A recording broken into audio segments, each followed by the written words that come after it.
In 2007, I was very proud to be part of a community bringing Linux to the iPhone. I had a version called the iPhone. It's cool. It's the iPhone, and I'm glad I get to bring it to you today. Perhaps, not the best creation, but it certainly delivered the goods in terms of getting everybody excited about putting Linux in the hands of people who wanted touch screens and the whole thing. Certainly, all of us use laptops and smartphones, and by all I mean everybody in in San Francisco and Los Angeles and New York. The people that matter use laptops and smartphones. And the logical question is there room for another device in the household beyond the Xboxes and the PSPs and the PS3s and the DSs and the Nokia 800s and the iPhones and the iPhones and the Nexus One? Is there room for yet another device that does basically the same thing? And in this case, runs Linux. I think so, and happen to think that over the last couple of days, I've developed the goods. I've got the goods to bring Linux to the next platform.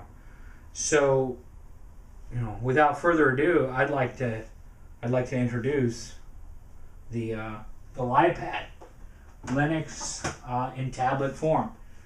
And so, if you see here, what we've got is the most advanced Linux tablet operating system and hardware in existence today. So let me take you through some of this, and then we'll, actually, it's not so good to just demonstrate it. It's better to just do. So let's see what we've got is a Wacom tablet connected to a second generation iPod Touch, connected to one laptop per child. There's some duct tape that's evident on the exterior, but it's black, so it kind of blends in. What's amazing about this device is that this is the kind of device you expect to be able to sit in your living room and work naturally with it. You want to scroll over things, you want to view the internet in restricted form, no Flash, no Internet Explorer, basically no standard JavaScript. This is the form to do it. So if it's basically a text-only experience that you're looking for, the LiPad is the way to go. Fully manipulative interface where you just run your hand over it, you do different things, and you hope for the best.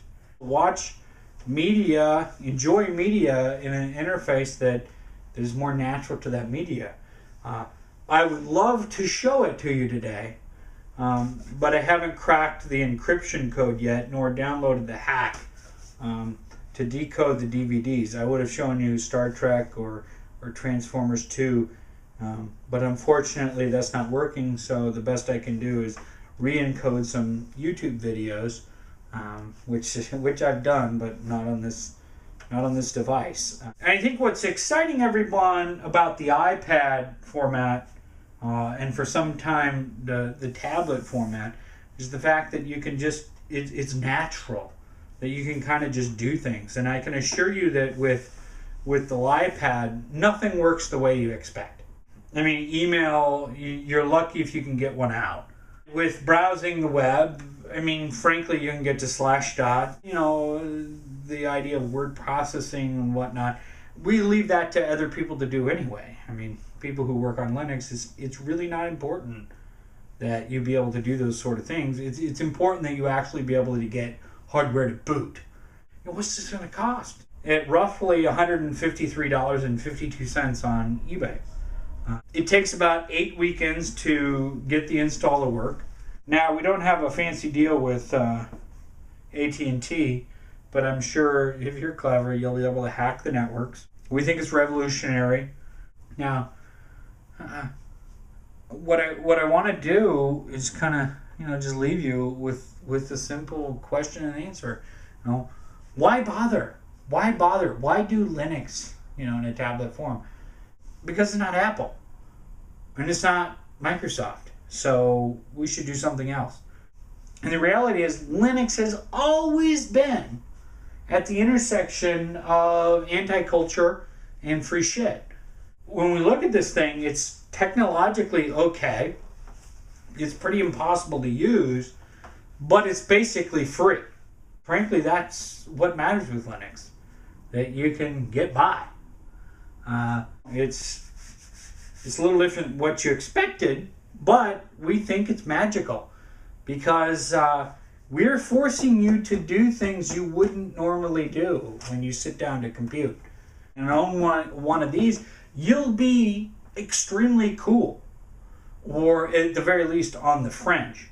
Having the only LiPad on your block gives off a certain air. You certainly can go to socialmode.com, where I have a few units to give out. I'm sure version 2 will be a little more functional. Thanks for hanging out. I had to get this off a LimeWire. But please don't tell anyone. So be sure to check it out. The LiPad. Linux on the iPad. Go Penguins. Before she sleeps in the sand. Yes, and how many times must the cannonballs fly?